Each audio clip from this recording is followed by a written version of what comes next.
Hi, my name is Haley and today I'm going to show you how to make a button at the LRC. To design your button, you can use your home computer to make a 2 3/4 circle template like this one. Remember to leave an edge around the corner because the button will crimp. So you can print this out at home or you can email it to yourself and print it out at the LRC. Next, you want to cut out your design using either scissors or the circle die cut at the LRC. There are 4 components to every button. There is the pin, which is also the back, the front, your image, and a piece of clear film.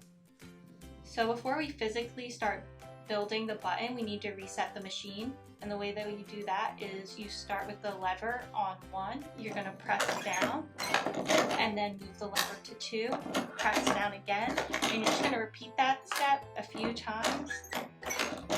So we're going to start building our button. The first thing that goes into the machine is the pin. Make sure that the actual pin itself is facing downwards, and that when you put it into the machine that you adjust it so that it is straight, that way your button is straight.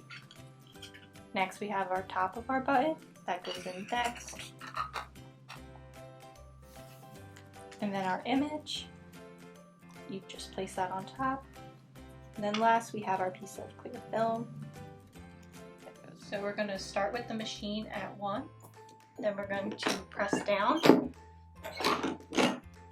and then switch to 2, and then press down again. And then using this lever here, it lifts the button up. You can build a button for lots of fun projects and to build a classroom community.